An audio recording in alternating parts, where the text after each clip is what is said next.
Sobat Kop, senang banget nih suara Madinah kembali hadir dalam podcast Kementerian Koperasi Republik Indonesia. Bagaimana kabarnya hari ini? Semoga selalu dalam keadaan sehat dan selalu semangat karena Dina juga semangat banget kali ini berjumpa lagi dalam podcast bersama dengan Sobat Kop semua. Kali ini seperti biasa dalam suasana yang berbeda gitu ya. Saya akan ngobrol bersama dengan salah satu narasumber yang pastinya masih dong berkaitan tentang koperasi. Namun kali ini kita akan membahas terkait dengan koperasi simpan pinjam Nasari yang tentunya kita juga akan melihat bagaimana sih responnya terkait dengan peresmian yang baru saja dilakukan oleh Presiden Republik Indonesia Bapak Prabowo Subianto terkait dengan kelembagaan 80.000 koperasi yang ada di seluruh desa di Indonesia. Langsung saja saya akan memperkenalkan narasumber kita sudah ada di sini yaitu Pak Frans Merona Panggabean yang biasa disapa dengan Pak Frans. Halo Pak Frans, Halo Mbak Dina, bagaimana kabar hari ini ya Pak ya? puji Tuhan sehat-sehat semuanya, Sehat, lancar. pasti dong Pak, sehat dan sukses selalu. Nah ini Pak Frans, kalau kita memang membahas terkait dengan koperasi, apalagi juga baru saja ada, peresmian yang dilakukan oleh Presiden Prabowo terkait dengan koperasi Desa Merah Putih. Tapi sebelum ke situ Pak, untuk memperkenalkan kembali kepada masyarakat, koperasi simpan pinjam Nasari. Nah ini apa dan mungkin, katakanlah seperti tujuannya itu apa saja sih Pak yang dilakukan? Oke Mbak Dina, jadi saya jelaskan di sini, Koperasi Simpan Pinjam Nasari itu berdiri tahun 98, Mhm. jadi kurang lebih udah 27 tahun yang lalu. Kita histori berdiri zaman krisis moneter, kita tahu waktu itu di situ bagaimana perbankan men-stop semua pemberian kredit ataupun pemberian pembiayaan kepada masyarakat, baik itu yang bersifat konsumtif maupun yang bersifat produktif. Nah, kami di situ hadir untuk menjawab kebutuhan masyarakat, bagaimana mereka tetap harus bisa mengelola kebutuhan mereka dan juga berusaha di masa yang serba sulit itu. Mmm. Jadi itu awal histori kami berdiri di Kota Semarang tahun 98, itu kurang lebih sampai tahun 2003 itu masih beroperasi di seluruh Jawa Tengah Ah. dan DIY, Daerah Istimewa Yogyakarta, dan perlahan-perlahan alhamdulillah puji Tuhan saat ini setelah 27 tahun berdiri, kita memiliki 45 kantor cabang di 28 provinsi seluruh Indonesia, dan saat ini telah kita memiliki anggota sebanyak 63.000 orang, Oh. dengan total aset kurang lebih 850 miliar Mhm, baik. saat ini. Apa yang menjadi visi misi akhirnya Bapak juga memiliki cabang yang begitu banyak, anggota sampai ribuan gitu ya, sehingga mereka mau ikut menjadi anggota di Nasari?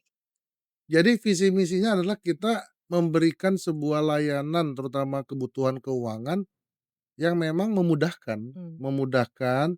tidak terlalu ribet, tidak terlalu lama dalam hal proses. Tapi tetap kita utamakan juga faktor-faktor mitigasi risiko. Iya. Jadi bagaimana kita menjadi alternatif pembiayaan dari lembaga keuangan yang lebih formal, ya bukan kami tidak formal ya, Ah hah. koperasi mantinya tetap formal, tapi kan mungkin perbankan memiliki aturan-aturan ataupun preferensi mitigasi risiko yang lebih, ya lebih jelimet lah ya. Mhm. Jadi kita memiliki visi bahwa ya anggota kami selama itu memang juga untuk kebutuhan dia baik itu produktif dan juga mengembangkan usaha dia, kenapa tidak kita membuat layanan yang lebih simpel dan juga lebih cepat. Baik. Pak, tapi kalau bisa diceritakan, sedikit juga ya, Pak, ya, flashback dari perjalanan awal mulanya sudah 27 tahun loh Sobat Kop gitu berjalan.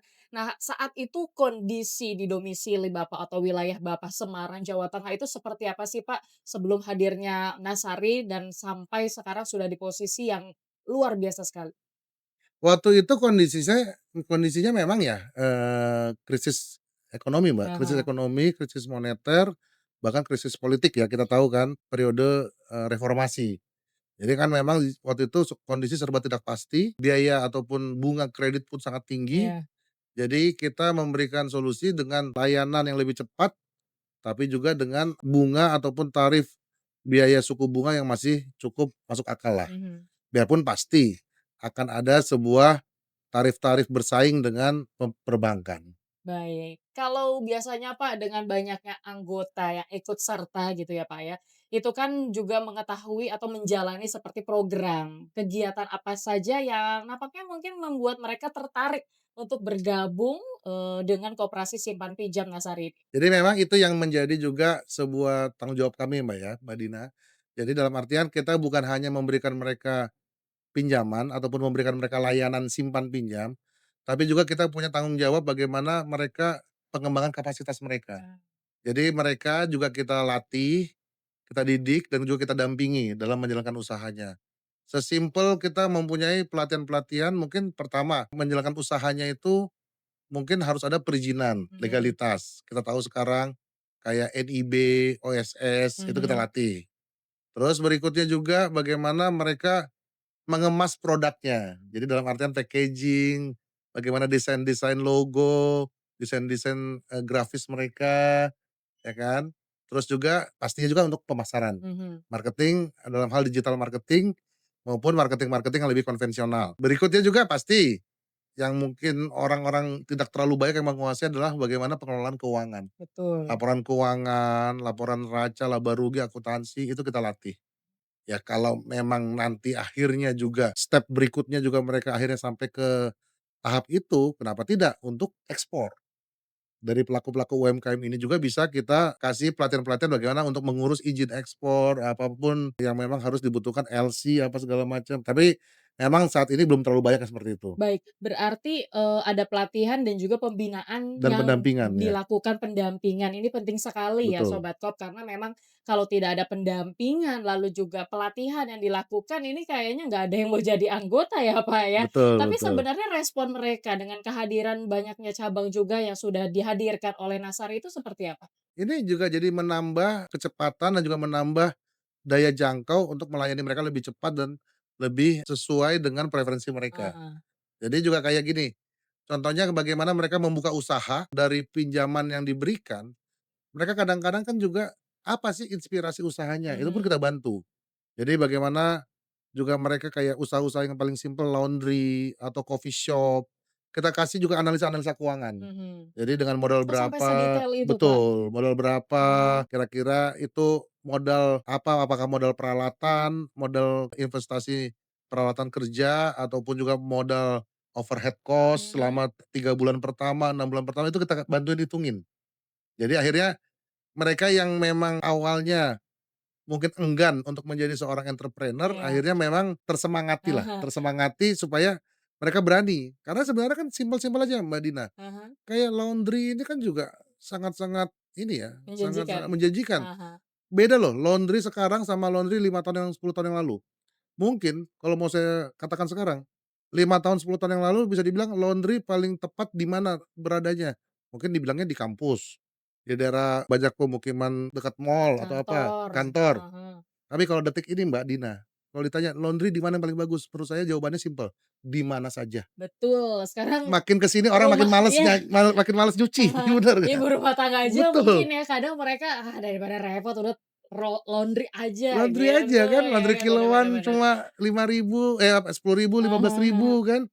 Nah, jadi sebenarnya makin ke sini bahkan laundry di mana pun asal mungkin antara laundry satu dengan yang lain nggak terlalu dekat lah Mhm ya, mhm jarak-jarak 3 kilo tuh, di mana aja, nggak ada mhm. lagi yang harus sekolah, kampus, nggak perlu lagi. Nah, ini yang paling penting adalah mereka juga harus tahu bagaimana pengelolaan keuangan, Betul, lalu juga pengelolaan usahanya itu. iya, Terkadang ya, Pak, ya, mungkin awal mulanya sudah oke, berjalan dengan baik, mungkin tiba-tiba stuck di tengah, udah pada panik gitu ya betul, kan. Nah, maka dari itu muncullah koperasi simpan ya pinjam yang menjadi betul. peluang gitu. Dan Tapi kan sedikit ah hah, sorry Mbak Dina, boleh saya boleh boleh. tambahkan, kenapa juga ini penting bagi Nasari Ah dalam hah. hal membina ataupun mendampingi anggotanya, karena mayoritas anggota kami itu berasal dari pegawai. Pegawai, baik itu pegawai, PNS, TNI maupun Polri yang akan menuju masa purna, masa pensiun. Jadi kan dia mungkin 3 tahun ataupun 5 tahun sebelum pensiun, dia kan tetap dong pengen punya penghasilan ataupun sumber pendapatan yang ya tetap Iya gitu kan. iya, semua demi cuan lah ya gitu ya, Betul, Pak, ya. kita tahu Heeh. kan gaji waktu aktif dengan gaji nanti pensiun pasti berbeda. Mhm. Masa mereka mau gaji cuma sepertiga ataupun seperempat dari gaji aktif. Nah berarti kan mau nggak mau mereka harus menjadi entrepreneur. Nah ini yang kita encourage mereka, kita rangsang mereka, "Ayo dong Pak, bukan berarti selama ini menjadi abdi negara, PNS, tidak bisa juga jadi seorang entrepreneur." Nah Mhm. ini, tapi memang itu yang kadang-kadang mereka harus dikasih inisiatif usahanya apa, terus juga dikasih pelatihan-pelatihan, dan juga pasti dikasih permodalannya. Baik. Nah, lalu Pak, kalau berbicara keunikan, pasti Siap. kan kalau beberapa tahun sebelum kita berbicara tentang Koperasi Desa Merah Putih ini ya Pak ya, ini kan muncul banyak sekali koperasi simpan pinjam. Nah, kalau di Nasari sendiri punya keunikan apa sih Pak yang membuat mereka akhirnya punya langkah untuk memberanikan diri, ya sudah deh simpan pinjam di koperasi saja gitu? Nah, ini Mbak, memang nggak tahu kenapa, Nasari dari sejak awal berdiri itu memang kita selalu dikenal dari sesama teman-teman koperasi simpan pinjam itu punya keunikan, punya value added yang Mhm. selalu lebih maju dalam hal soal teknologi. Ah. Nah, jadi waktu awal-awal kami juga cukup salah satu pelopor koperasi simpan pinjam yang udah bisa real time online system. Mhm. Jadi para anggota kami bisa menarik dan juga menyimpan, simpanannya itu di seluruh kantor cabang kami. Nah, terus juga, apa namanya, melayani juga, informasi-informasi saldo. Nah, di zaman yang sekarang juga makin ke sini adalah serba digital, kami juga cukup menjadi pelopor dalam hal digitalisasi. Jadi kita juga udah punya apps. Wih, jadi ada Nah, online-nya kita ada ya? mobile apps daripada Oh. Nasari juga, Mhm. namanya adalah Nadi. Namanya kan juga cukup eye-catching, apa, Iya cukup iya iya. cukup merangsang pengen tahu kan, nadi, kayak Heeh. urat nadi. Heeh heeh. Padahal simpel, Nadi, Nasari Digital. Nasari Digital digital, disingkat Nadi. gampang lah ya untuk diingat gitu ya dan Betul. disebut apalagi. Nah, Ah. jadi ini juga yang menjadi sebuah keunikan kami dan juga menjadi sebuah ini kami lah ya, competitive advantage kami bahwa digitalisasi dan juga teknologi ini kami berusaha untuk selalu beradaptasi yang paling terdepan. Oke, berarti intinya adalah kalau berbicara tentang koperasi bukan hanya fokus, mungkin lebih dikenalnya dulu jadul gitu ya, tapi setelah muncul online, hadirnya aplikasi, website ini memberikan apa ya, Pak, ya, nilai plus tersendiri dari Nasari itu. Nah, tapi kalau berbicara tentang sebuah, kepercayaan, Pak, oleh anggota gitu ya, berarti kan harus benar-benar konsisten dari, koperasi simpan pinjam Nasari ini. Apa yang dilakukan agar anggota semakin banyak, lalu juga, memberikan tanggung jawab yang baik dan hasil yang terbaik bagi seluruh anggota yang sudah ada di koperasi simpan pinjam Nasari. Nah, yang tadi ditanyakan oleh Mbak Dina sebenarnya Mhm. simpel lagi juga, Mbak. Mhm. Jawabannya ke digitalisasi. Kenapa? Karena semuanya ini bisa terpenuhi oleh digitalisasi. Kenapa? Karena kan preferensi anggota ini sesimpel apa? Sesimpel dia transparan, kita transparan. Dia tahu semua bagaimana pengelolaan simpanan dia, dan juga dia tahu semuanya itu juga dia dapat SHU berapa, Mhm. sisa hasil usaha. Dia juga kita bisa laporkan juga laporan keuangan kita. Anggota kita kasih tahu, that's it. Mereka kayak gitu sih tenang-tenang aja dan Karena lebih terbuka. terbuka, transparan. Betul. Nah, disitulah yang menjadi tools utama untuk bisa mensajikan itu kepada Mhm. para anggota adalah digitalisasi. Baik, yang paling penting adalah sebenarnya tadi ya, Pak, ya, transparan Transparansi kepada gitu. Apalagi anggota. ini kan agak sensitif ya, Betul, terkait dengan keuangan, bagaimana anggota semakin percaya betul, dengan, katakanlah akses yang juga mudah, lalu, peluang yang juga kesempatannya lebih banyak gitu. Jadi maka dari itu mereka tetap fokus mengikuti, koperasi simpan pinjam atau menjadi anggota Dinasari ini. betul betul, Nah, Mbak. ini kan Pak, kalau memang tadi kita sudah banyak, membahas terkait dengan koperasi, simpan pinjam KSP Nasari ini, lalu sekarang di era Presiden Prabowo Subianto, bahkan dengan, memiliki program prioritas yang menjadi kebanggaan juga untuk seluruh desa, peluang desa mempunyai kesempatan ya Pak ya, untuk bisa mendapatkan akses yang lebih mudah dan juga mensejahterakan ekonomi, yang ada di masyarakat, bagaimana responnya nih, Pak? Apakah memang, memiliki kesempatan yang lebih baik lagi bagi KSP Nasari atau bagaimana responnya? Jadi gini, tadi kita sama-sama ikuti kan, launching Kopdes Merah Putih, 80.000 lebih tadi oleh Pak Presiden Prabowo. Terus terang Mbak, tadi di acara tadi, itu saya menangis Mbak, Oh, terharu. gemetar hati saya Mbak. Mhm. Maksudnya di situ ada sebuah kegemetaran hati saya bahwa, baru kali ini gue punya presiden setulus itu sama rakyat Mmm. gitu. pidato dia tadi itu benar-benar bikin hati gue bergetar, Menyentuh ya. menyentuh. Jadi beliau itu tidak ada sebuah niat yang tidak lebih dan tidak bukan untuk benar-benar membuat rakyat itu sejahtera. Mmm, Membuat semua penduduk rakyat Indonesia sampai ke desa-desa itu benar-benar bisa mandiri, berdiri di atas kaki sendiri. Itu cukup mengharukan. mhm. Ya, gini-gini juga gue rada sosialis juga kali, Mbak, ya, ke kiri-kirian. Ah, harus dong. Karena saya orangnya Eee, ini, Mbak, apa namanya, dalam artian kita kadang-kadang melihat bagaimana rakyat kecil, bagaimana mhm. masyarakat memang yang mungkin Yang ingin dalam bergerak ya, Pak, ya? begin bergerak, mereka Mmm, ingin maju itu harus dibantu. betul. Dibantu, Mbak. Jadi dalam artian gini, kita dengar juga ya, banyak keraguan, banyak skeptisme, Mhm. nggak jauh-jauh, bahkan kadang-kadang dari teman-teman kami juga gerakan sesama koperasi. Ya kan, banyak yang mencibir. Tapi di sinilah kita melihat bahwa kita berangkat dari satu tujuan yang sama, satu tujuan yang sangat mulia dari Pak Presiden Prabowo, ini harus kita dukung, Mbak. Harus dukung. Tidak ada yang sempurna, iya. Tidak ada yang memang semuanya diawali dengan langsung bagus, langsung lengkap, langsung langsung semuanya tersedia, itu tidak ada. Nah, inilah kekuatan kita bersama, ayo kita dampingi mereka. Ya, kita tahu, kami udah beberapa kali, bahkan kemarin kami sudah langsung berpartisipasi, kita langsung melakukan training dan talent pool kepada kurang lebih 16 Kopdes Merah Putih. Mmm, Itu kita laksanakan di Jogja, itu kurang lebih 3 hari, biarpun memang itu baru sekedar training dasar, mhm. ya kan. Kami mensuarakan kepada pemerintah, dalam hal ini Kementerian Koperasi ataupun Kemenkopangan yang sebagai penanggung jawab Kopdes Merah Putih, kita meminta seluruh pengurus, pengawas, dan pengelola Kopdes Merah Putih harus lulus sertifikasi kompetensi. Oh, Tapi dalam hal itu kami siap untuk ikut support, mengawal, dan berpartisipasi. mhm. Karena kita tahu kan bagaimana Kopdes Merah Putih ini harus berhasil. Kita nggak mau ini gagal, kita nggak mau mengulangi cerita-cerita yang sama sebelumnya, kita siap untuk mengawal. Nah, dalam artian di sini, keberhasilan ini juga adalah sebuah pertaruhan Baik, bagi kami para gerakan koperasi yang lain. Kalau memang Kopdes Merah Putih ini gagal, kami pun para gerakan koperasi yang lebih dulu sudah eksis akan, ya malulah gitu baik, kan. baik. Nah, kita kan nanti akan siap menjadi kakak asuh, menjadi bapak angkat, apapun namanya itu, kita akan siap. Tapi dalam artian sini kita harus berangkat dari niat mulia Bapak Presiden ini sangat baik, ini harus kita sambut, kita harus dukung. Tidak ada yang mudah, semuanya harus sama-sama kita kerjasama untuk kita sukseskan program Kopdes Merah Putih ini, Baik. Mbak Din. Pak Prabowo, Ya, Presiden juga tadi menyampaikan di pidatonya itu terkait dengan 80.000 koperasi di desa ini sebenarnya banyak sekali, kita tidak bisa bilang ini menjadi hal yang gampang gitu untuk dilakukan. Tapi seberapa penting sih Pak sinergitas dan kerjasama yang baik yang nampaknya harus benar-benar dilakukan di tiap-tiap desa agar semua bisa tepat sasaran dibutuhkan oleh rakyat yang ada di desa? sangat penting, Mbak. Mmm, Jadi sinergitas kerjasama itu sangat penting, karena mereka kan memang ibarat lembaran baru lah ya. Teman-teman dari Kopdes Merah Putih ini ibarat lembaran baru, ayo kita sama-sama dukung mereka, kita sama-sama persiapkan mereka, kita latih mereka, kita buat mereka siap.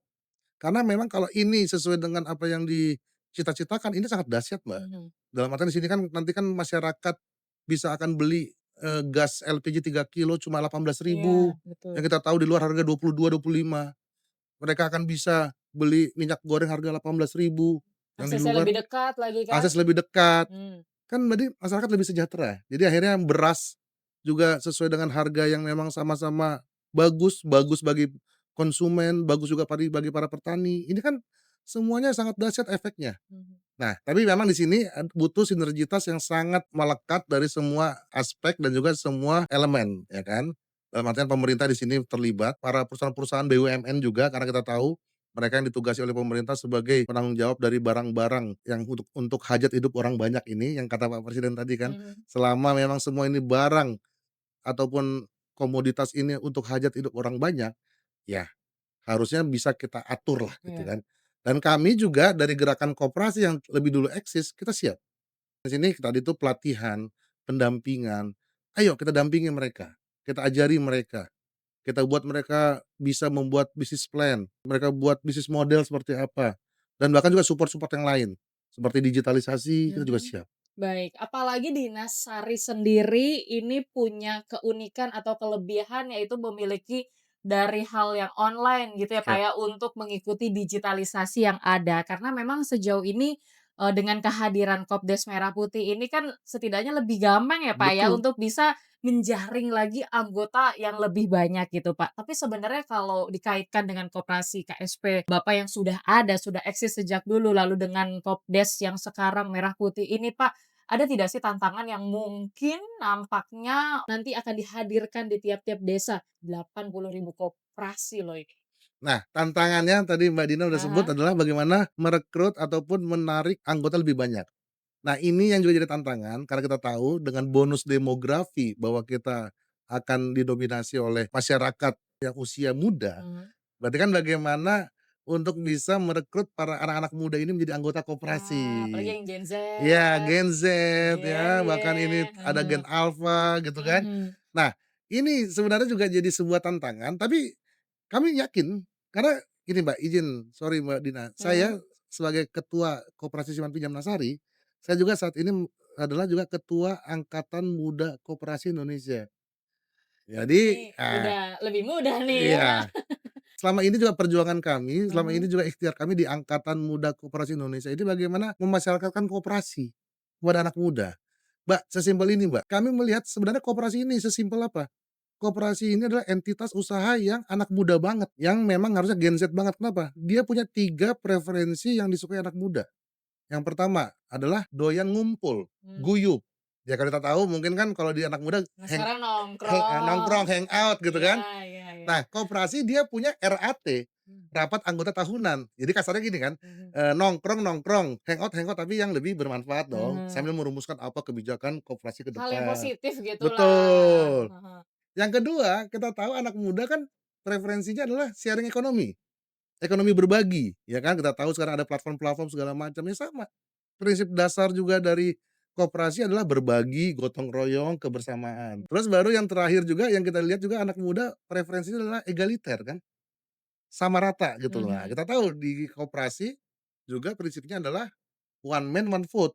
Jadi satu orang, satu suara, nggak ada istilah kayak di PT per share gitu kan, per vote gitu mhm, kan. Nah, ini yang selalu kita kemukakan. Jadi kan dalam artian anak muda ini kan dia sukanya egaliter, nggak ada bos, nggak ada jongos gitu kan. heeh, Nah, ini yang harus juga kita masyarakatkan, sosialisasikan sampai ke anak-anak muda terutama di desa. mhm. Dengan Kopdis Merah Putih ini supaya mereka akan lebih tertarik untuk menjadi anggota daripada koperasi. Baik, berarti Kak, persiapannya seperti apa nih dari KSP Nasari melihat peluang yang sekarang bahkan sudah diresmikan dan juga sudah mulai ditata melihat anggota-anggota yang harus didampingi, harus juga diberikan pelatihan? Kita melihat peluangnya adalah ini menjadi sebuah terobosan, menjadi sebuah game changer dari perekonomian bangsa kita, Mhm, yang benar-benar menjadi sebuah momentum pembangunan bermulai dari desa. Jadi semua harusnya kekuatan dan juga semua potensi harus diarahkan kepada kemajuan Kopdes ini, Mbak. Jadi semua elemen bangsa ini terutama juga, ayo kita dukunglah mereka. Mereka tahu, kita tahulah mereka kadang-kadang kan ya kita tahu mereka hari ini diresmikan secara kelembagaan. Oke, tapi jangan juga kita harus langsung selalu mencibir, harus selalu langsung mendiskreditkan, me-underestimate-kan mereka. Kita dukunglah ya, nggak ada yang serba serba sempurna. betul. Koperasi-koperasi yang lebih eksis punya peluang di bidang pendampingan. Menjadi bapak asuh, menjadi mentor, mentor melatih mereka.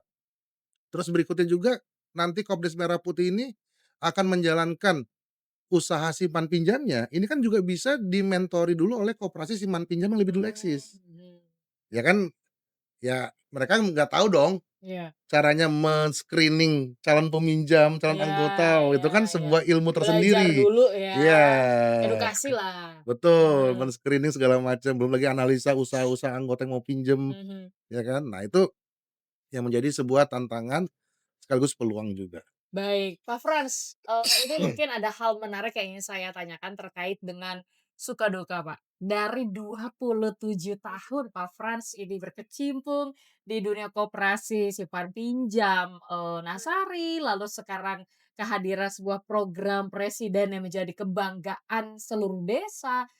Apa sih, Pak, yang menjadi suka atau dukanya terserah deh, mau mana dulu deh kira-kira dalam perjalanan proses Bapak selama di KSP Nasari? Oke Mbak Dina, suka duka balik lagi sedikit Ah. yang tadi yang saya ngomongin. Mhm. Ya itu sekarang tuh saya tuh, apa ya, adrenalin saya tuh menggebu-gebu, ya kan, kayaknya gue tuh mau ngomong, ini saatnya pembuktian koperasi harus maju. Karena selama ini suka dukanya tuh, ya kami sebagai usaha entitas koperasi itu selalu kayak kelas 3, Mmm. kayak terpinggirkan gitu loh, Mhm. kayak selalu dianggap Dianaktirikan lah biasanya, dianaktirikan, iya, bahasanya. Heeh. dianaktirikan. Nah, this is the time gitu loh, this is Mhm. the time who looks talking now gitu, who's Mhm. talking now gitu kan. Ya itu, jadi dalam artian kita tunjukkan koperasi saatnya berbicara. Kenapa? Lagi-lagi kan ini kan kalau kembali lagi lebih mendasar adalah bentuk usaha yang memang konstitusional, yang memang tertulis langsung di Undang-Undang Dasar 45 pasal 33. Mhm. Jadi kan yang selalu juga tersampaikan dari Bapak Menteri Koperasi, Pak Wamen, dari semua jajaran pemerintahan, ini ibaratnya kayak hutang sejarah, Mbak. Hutang sejarah, jadi yang untuk kembali lagi melaksanakan sesuai dengan konstitusi Undang-Undang Dasar 45. Suka dukanya selama ini kayak merasa tidak dijadikan inilah, jadi anak bawang gitu kan, Mhm. anak bawang, tidak jadi Prioritas. prioritas, itu selalu Mhm. itu. Ini yang sekarang kita lihat bahwa menjadi sebuah momentum, koperasi akan kembali menjadi pemain utama di perekonomian Indonesia dan juga bahkan menjadi soko guru perekonomian Indonesia. Mhm. Baik dan, kalau terkait kendala, Pak, biasanya selain dalam hal keanggotaan yang memang sejauh ini ingin dijaring lebih banyak lagi tentu ya, Pak, ya, dengan hadirnya Kopdes Merah Putih. Tapi apa sih yang menjadi kendala yang dijalanin dalam artian bentuk koperasi yang ada di sebuah desa? Nanti kendalanya sebenarnya kalau ngomong bentuk koperasi ini nggak ada harusnya kendala, Mbak, ya, Mhm. karena kan ini memang dibentuk sudah sesuai juga dengan, prosedur kayak musyawarah desa khusus. Mungkin nanti kendalanya, ya kita tahulah dalam hal ekosistem usaha bisnis di negara kita juga pasti akan ada pesaing-pesaing. Iya. Akan cukup punya tugas berat para pengurus pengelola Kopdes Merah Putih itu menghadapi para pesaing-pesaing yang ada di desa-desa. Dalam hal di dalam rantai pasok produk pangan, Mhm. produk sembako, ya siap-siap aja. Mhm. Tapi kami sebagai koperasi yang lebih dulu eksis, kita siap support mereka. Mhm. Siap support mereka, ya kan, dalam artian selama ini untuk keberlangsungan masyarakat desa, untuk peningkatan kesejahteraan mereka, kita support. Pokoknya, Pak Presiden juga menyampaikan nggak boleh ada yang nakal, nggak boleh ada yang bandel, langsung diusut tuntas gitu ya, itu udah jelas banget. Baik, Pak Frans, karena mungkin waktu kita ngobrol sebenarnya masih banyak ya Pak yang ingin dibahas. Nah, apa yang menjadi target Pak Frans melihat kehadiran Kopdes Merah Putih dan juga Bapak sudah menjadi ketua gitu ya, di, KSP Nasari selama kurang lebih 27 tahun, target untuk ke depan dan perencanaan Bapak ini apa? Nah, menurut saya bagaimana Kopdes Merah Putih ini juga akan berhasil, target paling simpel kepada teman-teman para pengurus pengelola Kopdes Merah Putih adalah mereka bisa menjaring dulu anggota dari masyarakat desanya sebanyak-banyaknya dulu. Mhm. Menurut saya sih, kan kita lihat kebanyakan mayoritas itu rata-rata per desa itu masyarakatnya adalah 5 ribuan lah ya, itu desa-desa normal. Ada beberapa desa yang sangat padat iya. Ya itu 5 tahun semuanya harus terserap semua harusnya. Itu menjadi indikator kesuksesan mereka harusnya. Jadi dalam artian di sini kan sudah teredukasi, sudah tersampaikan informasi tentang koperasi kepada masyarakat desa, akhirnya dalam 5 tahun mudah-mudahan seluruh masyarakat desa itu menjadi anggota koperasi. Mhm. Jadi akhirnya nanti pada akhirnya Mbak, 280 juta masyarakat Indonesia jadi anggota koperasi semua. Iya, Itu keren loh keren itu, banget ya, keren banget loh nggak itu. kebayang gitu ya, Pak, tapi kayaknya udah dibayangin dari sekarang ya. Gue udah bayangin itu Mbak, itu keren Mbak. Oke, apalagi terima kasih loh Siap, Pak, ini tentu menjadi salah satu contoh ya Pak ya, Nasari ini bagaimana bisa terus mengembangkan koperasi, mengenalkan koperasi, dan juga yang paling penting dengan kehadiran Kopdes Merah Putih ini memberikan peluang yang lebih positif lagi untuk ke depannya bagaimana bisa mengembangkan dunia koperasi di Indonesia, khususnya di desa dan juga kelurahan gitu. Terima kasih Pak Frans sudah hadir pada podcast Kementerian terima kasih Koperasi Mbak Dina. Republik Indonesia.